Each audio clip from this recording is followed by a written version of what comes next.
Welcome, everyone, to Stepping Into Your Leadership. I'm your host, Christine Courtney. Our goal here is to give you some actionable takeaways that will help you lead your teams. Thanks for joining us on this leadership journey. Let's get started. Hello, everybody. Welcome to Stepping Into Your Leadership. I'm your host, Christine Courtney, coach, facilitator, and president of the leadership program. And I am so excited for this episode because we have visiting us Erika Petrelli, one of my favorite people in the universe. Yay, clap, wild applause for Erika. Our topic today is something that Erika is a master at. It is emotionally intelligent leadership. And we'll dig into what all of those words mean when you smush them together in a minute. But we're going to dig in this episode today into the reasons, the big why behind why this is so important, why it is such a hot topic in terms of the workplace. It's been something that's important in the social sciences for a while now, but now companies are kind of waking up going, holy cow, this is a big difference in how our people perform when we're really focused on not just their intelligence, but also their emotional intelligence and their social intelligence and how that relates to leadership. So without further ado, here's Erika. And also one note, Erika and I have worked together for now 23 years and counting, right, Erika? That's correct. Although there's no way that that's true, but that is true. Because we're so young and spirited.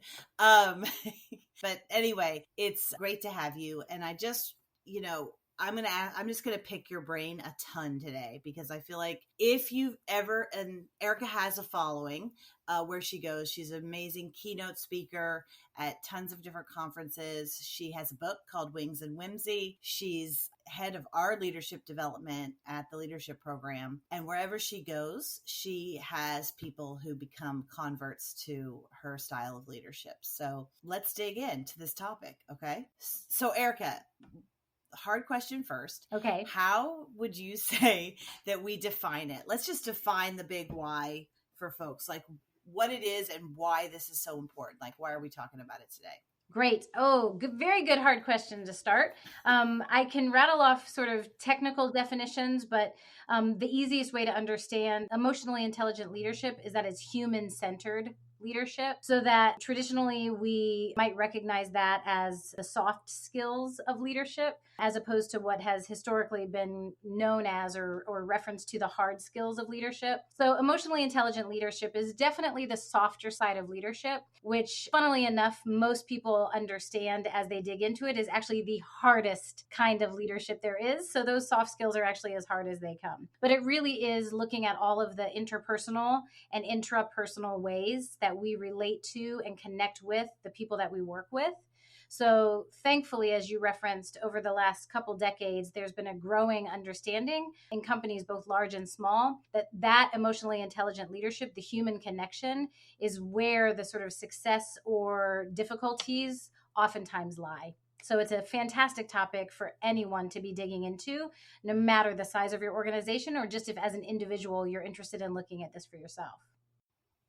Yeah, that's great. I like to think of it too as emotional intelligence is kind of self-management, which relates to kind of self-awareness, self-regulation. Then there's this social intelligence aspect, which is the relationship skills. And then there's leadership, which to me, we run a leadership development company. So I'm always looking at like, how are we defining leadership? How are we refining it? And so I think of leadership as influence meets responsibility. So if you have all those things smushed together, self-management, relationship skills, and then influence and responsibility, you have a real chance of high-performing teams, high-performing companies. And that to me is exciting. You absolutely went straight to the heart of it. When people look at emotional intelligence, most often they're looking at 4 different competencies: self-awareness and self-management. So that's me looking and working on my own thoughts, feelings, and actions, and then followed closely by social awareness and relationship management. So it's all about recognition and regulation of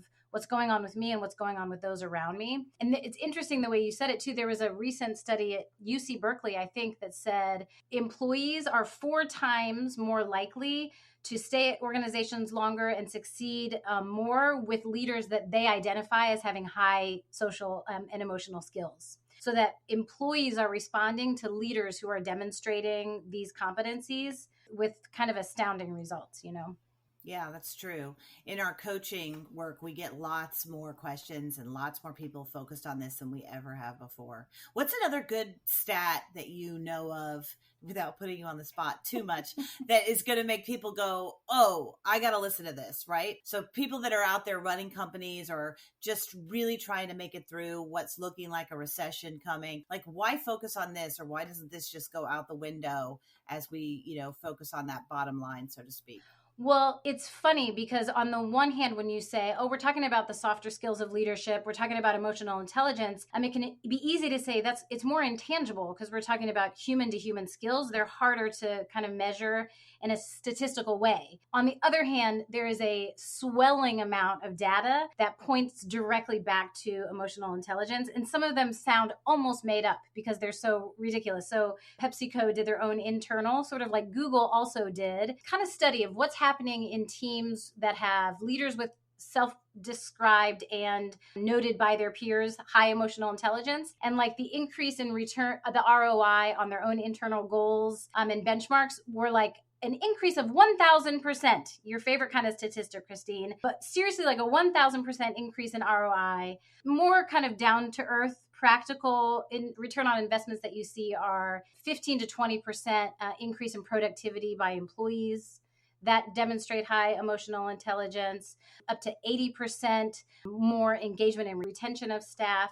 So companies are starting to understand that employees that are able to work on their own emotional intelligence and are led by people who are demonstrating emotional intelligence work harder and stay at those organizations longer.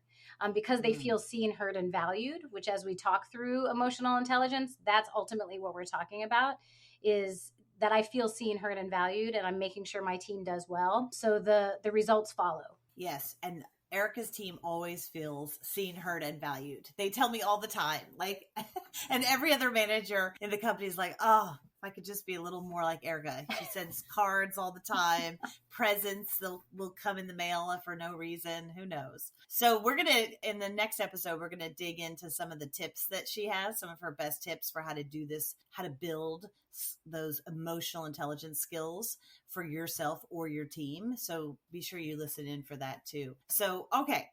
Also, Erika, I also just read that there are over 70 titles on Amazon of emotional intelligence books. Isn't that crazy? I'm not surprised because suddenly it's an awakening that's happening right now. It took a long time. I think people resisted this truth for a long time because ultimately we're talking about matters of the heart, and people feel like matters of the heart historically don't belong in conversations of the workplace. And finally, people are understanding that those actually belong in the workplace. And so study after study after study. And like I said, Pepsi and Google and, Gallup is doing nationwide surveys, and MIT, and everyone's jumping on this bandwagon to say, hey, guess what, everybody? We're noticing really positive results when we put intentional focus on emotional intelligence. So I'm not surprised that there's over 70 titles. I think we're only going to see that grow as more and more people, reluctantly at first and then excitedly later, once they start seeing the results, buy into this. Yeah. I think also if you want more information, a lot of the stuff that we're talking about comes from the work of Daniel Goleman and some from Howard Gardner. I just saw that his emotional intelligence book is the most widely read social science book in the world now. Wow. So if you're wondering if people are interested in this topic of emotional intelligence, like, yes, they are. And really the key now to get ahead is how am I making sure that I'm constantly developing and training the leaders in my organization to do this and to model it for everybody else. And then it becomes a lot easier. So with that, give us a framework, Erika, for what some of, Goleman and also Gardner and, tons of other people I know that are Brene Brown that are really focused on this in the workplace.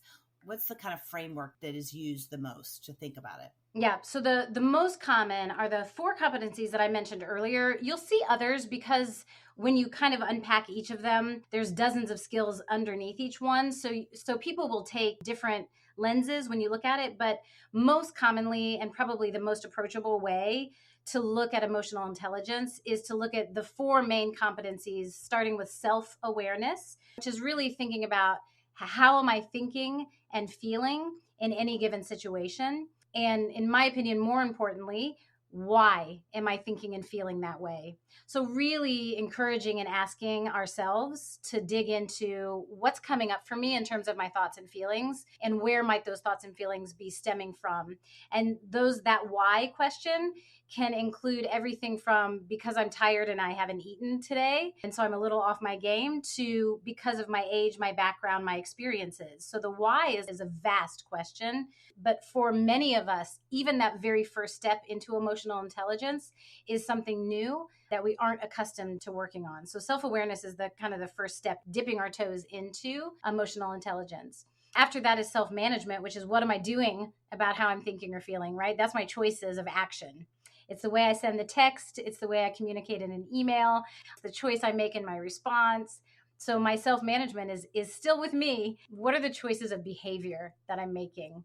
Again, for many leaders and teams, these aren't things that we've given intentional focus to until very recently. Then we have the opportunity to then expand that kind of perspective to our teams. So next up is social awareness, which is, well, what's going on with you, Christine? How are you thinking or feeling in this moment? And where are they similar to what I'm thinking and feeling? And where might they be different? And why? It's a real opportunity for curiosity and reflection. And all of those three things lead to strengthening relationship skills, which is effective communication, effectively dealing with conflict, really intentional looking at the whole person of each member of my team as opposed to just the tasks at hand. So that's a simple, but even as you can tell probably in my explanation, it's a simple framework with a lifetime of work, behind it. It's not ever something that we're like, check, I did the emotional intelligence work, I'm done now, what's next? We spend our lifetime working on it. Yeah. But with that framework, we have the language and the tools to do it every day. What I love about it, the way you just laid it out, is that this is exactly what makes us like better human beings. This helps our relationships overall. Now the workplace is just waking up, probably since the 90s or so, to say, wait a minute, we've got to employ these things that work in our personal lives at work as well. Yeah. Well, and I think, you and I are of a certain generation. We like to think we're young ones, but we're of an older generation, which historically really had a mindset of work and play, or work versus home. And those two things were separate. And I think that was a barrier to emotionally intelligent leadership and the work of emotional intelligence in the workplace. And I think there's a great blessing in the kind of the younger generation coming into the workplace saying, work is a part of my life. And I bring myself to work, which is one part of my life, but my whole self is something that I'm working on in no matter what I'm doing, which includes my work, meaning there's less of a separation. So I think that idea of it's all inclusive is really something that the younger generations behind ours have helped us understand, which is why you are seeing it more in more kind of intentional out loud focus in these last few years. Great. Okay. So what do one of the things about this podcast that I want to be is that we're sharing also stories where it's not always great. Like we don't always know things. Certainly you and I are on a leadership journey, but we're by no means, towards the end of it. But so what are some, as we go through today, I'm going to just push you two and myself to share some of those things where we haven't always been good, or we haven't done these things, or maybe we haven't self-managed like we could have, so that people out there can also maybe see parts of themselves or where they are in their leadership journey too, Yeah. It's important. And I have to say, just you saying that, I started to cringe a little inside, because I can still, I can I can just pull up a bucket of examples of ways that I totally missed the mark on this. And some of them were early in my management. And I think this is a common mistake early in management, is that I'm doing what I think is the right thing to do as a manager. And I'm completely, disregarding the fact that there's a human on the other side of this right thing that I'm trying to do. I think that a lot of managers, early managers especially, make that mistake of, well, this is the right next step on paper. And as a result of this right next step, I'm very disrespectful and disregarding of the human on the other side. So as an example, I just like early in my management, there was an employee who had a growing list of things they were doing wrong for what was expected of the job, and it was very clear, cut and dry. This person is not following the expectations that we had very clearly laid out, whether it was showing up late, missing administrative tasks, not being respectful to their supervisors, et cetera, et cetera. There was a list of things. So as a supervisor, I was right to say we have to sit down for a performance improvement type of conversation. But I was so focused on these are the things you've done wrong, that I didn't stop for a minute to think why. What is going on in your life that might be causing these things to happen? Instead, this poor person came in for a meeting that I had scheduled and brought in like an army of witnesses to like to, you're looking in your face. I'm like, I know, it's terrible. It was not just me having a one-on-one. It was worse than that. It was me plus a couple people who had been a part of this, employees' struggles and just went straight into. Wait a second. I have to clarify something. Okay. Are you saying, not that I'm shaming you, I'm just trying to clarify.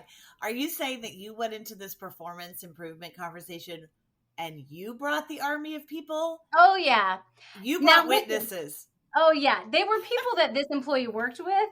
But I mean to say, in the host of mistakes I made in this moment, I mean, and there's abundant examples of mistakes in this one example alone. I had such little respect for what was going on with this person that it was like, let's have this conversation as a group chat. So others can like validate what I'm saying to you of how you're falling down on the job. That's terribly disrespectful. And two, I just launched straight into here's what you're doing wrong. And it's A, B, C, and D without any sort of preamble of I have some concerns or I'm wondering if something's going on with you. I mean, it was exactly textbook, the opposite of emotional intelligence. It was emotional ignorance, because the thing is, as a manager, again, like there can be evidence that there's a person whose performance is not meeting the standards of the job. And so you hide behind this idea of, well, I'm right because they're not meeting the standards of the job. That has nothing to do with emotional intelligence. Emotional intelligence says, I'm going to find the story behind the story, right? This idea of what is going on with you, and let me start with curiosity and compassion and empathy. And then through there, we can talk about, I have this compassion and empathy for what's going on, and there's a gap here because we have these expectations on the job and you're not meeting them. How can we work together to find a solution? That's emotionally intelligent leadership. Mine was, let me count all the ways that you're failing with people to watch the parade. It was terrible. And that's just one example, Christine. That's just one example of ways where, go ahead. I just wanted to jump in. Hi, everybody. Just to say, one of the things that's interesting about the story you just shared, Erika, is that what people don't talk about is the cost, right? So like what it sounded like in your story, and I'm not sure, is that conversation was like leading to a firing. Yeah. And how expensive it is to hire someone, right? And how long it is to train someone. So like this step of emotional intelligence, really is a cost-effective way of trying to get someone back on track at work without having to train a brand new person in the hiring process. Yeah. It's absolutely right, Tatiana, because when we talk about this, the kind of coaching, the actual coaching commitment that oftentimes we make in organizations means I need to believe that you are gonna meet these expectations. Whereas in my example, I clearly did not believe that this person was going to make any change. Like it looked like my only goal was to publicly humiliate this person as opposed to being committed to, Yeah. And I think, hi, Tatiana, first of all. That's Tatiana Dominguez. Tati, are you wanting me to introduce you there and then put that in? Or I just want to make sure I don't like that would who be is so this great. person? Hi, Tatiana. Hi.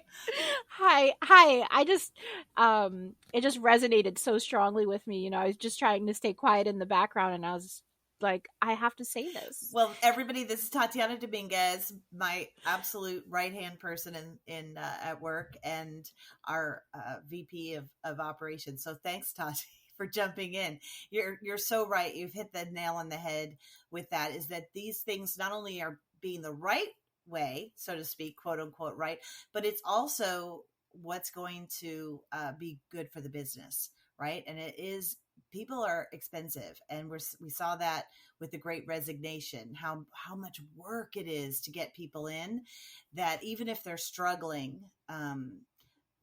how we handle those conversations. It doesn't mean you don't have them, but that you have them carefully. Erika, what I loved about your story too, is that such a good example of somebody who's really nice, like you are, kind of wanting like other people to back you up in this meanness. You know what I mean? And how we protect ourselves, especially if you have any pleaser instinct in you, like I do, how we want to protect ourselves by saying, it's not just me that thinks this. Right. There's evidence everywhere. What you said was really important though, Christine, about it's not that we don't have these conversations.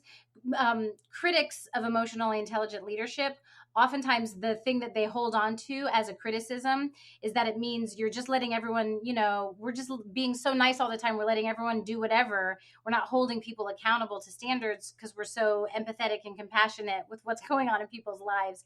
And that is absolutely not the truth of emotionally intelligent leadership. So emotionally intelligent leadership doesn't say we don't have high standards and expect our staff, our team, our employees to meet those standards.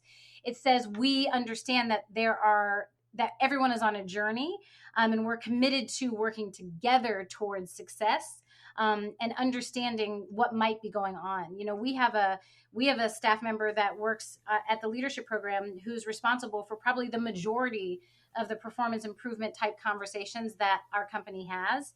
And he's legendary for people leaving conversations with him that are difficult conversations about their falling down on the job, leaving feeling amazing, crying with joy, feeling so grateful that they just had this conversation with him. And the conversation was, this is where you're not doing X, Y, or Z. But because he has emotionally intelligent leadership, he's saying, I'm on your side, I'm on your team, let's figure this out together.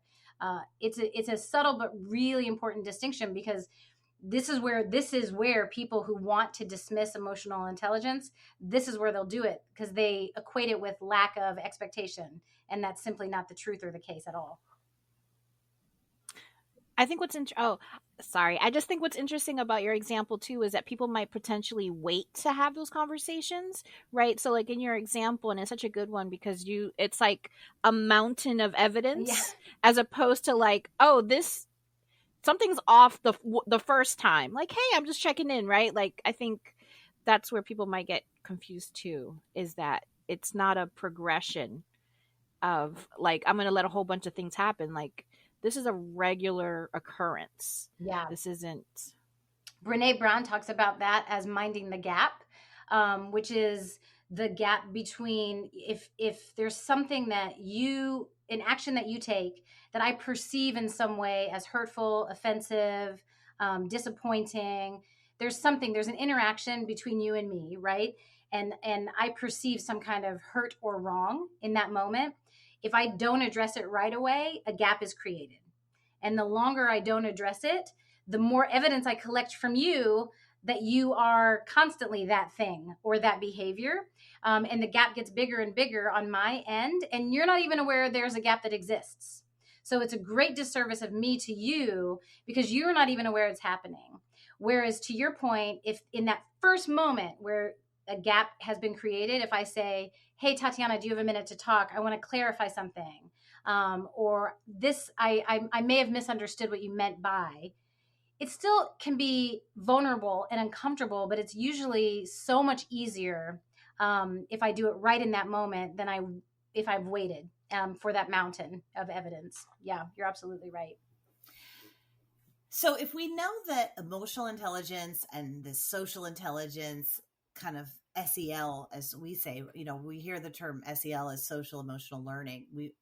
So much of the work that our company does is in the world of education. But instead of kind of social emotional learning, we kind of recoin it social emotional leadership, right? And it's always leading to performance. That's what I think is the key that people don't understand. It's not just sitting there kind of, navel gazing. It's we're doing these things of looking at ourselves, aware of our own emotions, looking at other people and how to get the most out of them, leading to better performance management. And that means for teams, for individuals, and for the organization, right? And how absolutely and how all of those things that lead to performance can be exhilarating. Then you are truly living a very aware and actionable existence, right? Mm-hmm. So I think one of the things that I always struggle with leaders of companies when I meet with them, or we're in a coaching session, or they're struggling, is how much time to give to this, to the pressures that they feel of meeting goals and objectives. Mm-hmm. And it always seems like it's one is at the expense of the other. And what I'm trying to figure out is how do we bring those two things together in people's minds, that this is worth the investment, Yeah. Well, the first thing that came to my mind when you said that is one is at the expense of the other, but not in the way that people say it, right? I have to choose emotional intelligence or choose meeting these KPIs, right? I can't have both at the same time.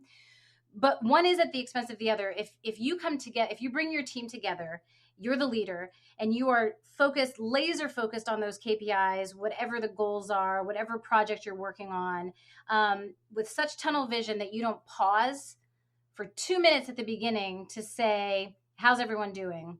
What's going on? Particularly in the last 2.5 years, when there's been a constant undercurrent of both personal and social and global things going on. If you don't take 2 minutes at the beginning to just say, let's look at each other and say, hi, how are you doing? What happens is the whole team is still in whatever state of mind or heart that they were in. They're less inclined to be able to focus with you on those goals. So by not taking 2 minutes at the beginning, it is the expense of having your team fully focused. So people, I think, have a misconception of, oh, does that mean I need to give hours and hours of just listening to people talking every week to be emotionally intelligent in my leadership? No, you just need to be aware that humans have come together. And so start with the human connection and then get to the work. I know for myself, if I'm having an incredibly difficult time, and you just start by saying, hey, Erika, how are you? And I can say, I'm kind of struggling right now. And you say, I'm so sorry to hear that. And I say, thank you.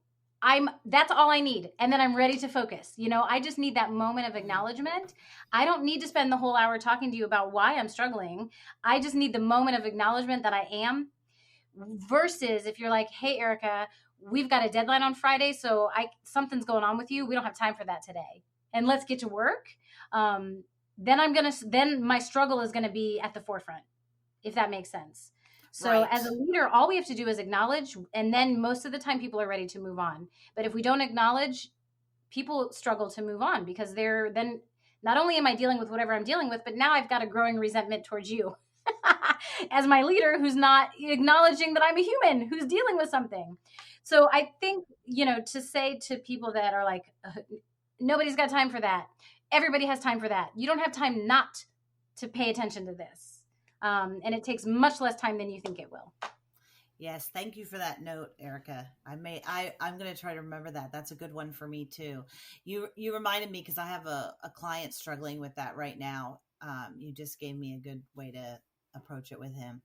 One of the things too that if you're somebody out there like I am, when I'm about to start like a big staff meeting, and this has happened a lot recently, I would say probably every staff meeting in our big staff meetings where there's lots of people there and they're maybe every 6 weeks, is there seems to be that there's always something going on in the world that affects people greatly, whether that's COVID, whether that's the Supreme Court, whether it's January 6th, whether it's the George Floyd killings, whatever it is. I always feel like, oh, I can't possibly meet this moment. I can't possibly have the words to talk about this in a way that is what's driving, people crazy right now. And I really just need to focus on my little world, which is this company and what we need to do next. And so my instinct is to want to avoid all of those conversations and just dig into what we all have in common, which is the work. What happened to me now is that I realized, because we've had to do it so often in these past 2 years, is I give myself permission to not have to lead that conversation, but to just meet the moment by putting the questions out there, giving them a couple minutes at the beginning to share the challenges that they're feeling right now or what's going on with them. And I don't mean as a big group. So if you're panicked that you're going to have to facilitate a big group talking about this, I just put them and say, okay, meet up with one other person, 2 other people in a group. When the music stops, we'll play music. When the music stops, find a group of 3, or turn to the partner next to you, turn to someone at your table, however it can work for your meeting, and then say, just discuss some of the challenges that you're feeling either in your work, in your personal life, or in the world right now.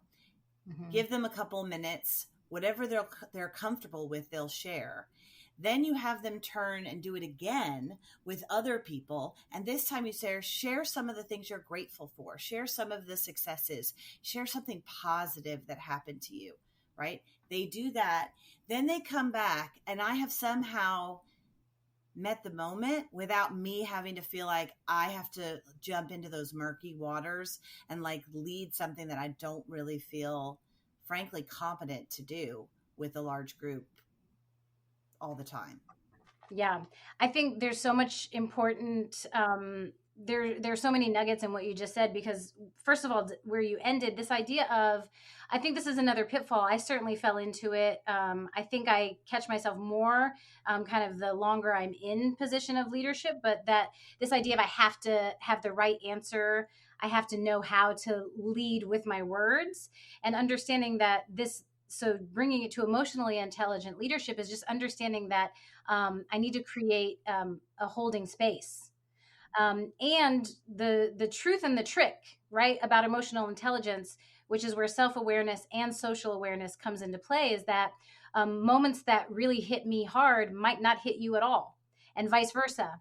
Moments that really speak to you might not even be on my radar. And neither one of us is right or wrong, because there are truths, there are moments. So that the idea of meeting the moment is tricky too, because everyone has different moments and issues where we feel strongly about, and issues that we don't. And that's okay too. So the way you presented it is really nice, because it's just about, I'm holding space for every individual to share their truth about something that might be challenging, hard, hurtful, heartbreaking for them in the moment. And then also something that they're grateful for. And then you're not sort of dictating that or deciding what is. I don't, as a leader, I shouldn't be deciding what's hard or easy, what's important, what's not important.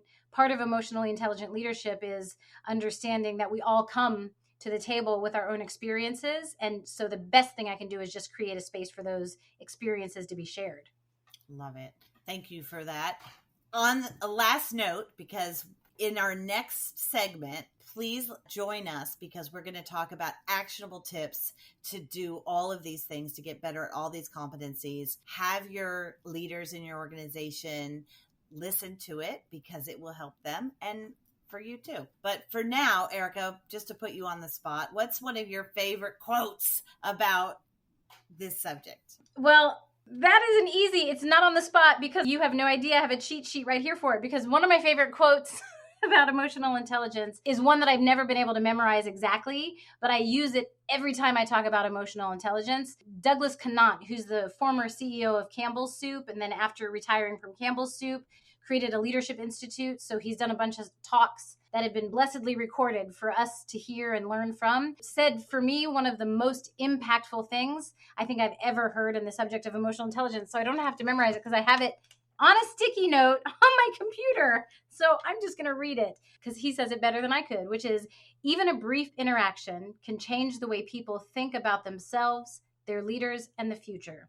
Each of those many connections you make has the potential to become a high point or a low point in someone's day. And the reason I love it, and when I don't grab this off my computer, I just say to people, remember that every single interaction has the potential to make someone's day immeasurably better or send it off the rails. And we know this by experience when a brief interaction, somebody's rolled their eyes at us or hasn't responded quickly enough or responded in a way that we perceived as a little bit snarky maybe, or just less attentive than we wanted it to, that can stay with us for the entire rest of our day. And vice versa, when we're given that kind of boost from someone. So I hold that literally on my computer to remember when it comes to emotional intelligence, the potential impact I have. There's an opportunity in every interaction. Great. Thank you. I will hold that today and try to make it come true for folks that I interact with. Thank you so much, Erika. It was a pleasure being with you today and this podcast. And Erika is going to stick around for our next one. So hopefully you'll join us for some actionable tips on how to increase your emotional intelligence quotient. Thank you. Thanks, everybody. Thanks, everybody, for listening. I'd like to give a special shout out to our podcast producer, Richard Francisco. Check out our notes for any details. And if you get anything out of this, please follow us. And if you enjoy it, please take a moment to rate us or write a comment. It will mean the world to us. We'd love to hear from you. And if you just can't get enough, follow me on TikTok and check out tlpnyc.com/podcast for more information.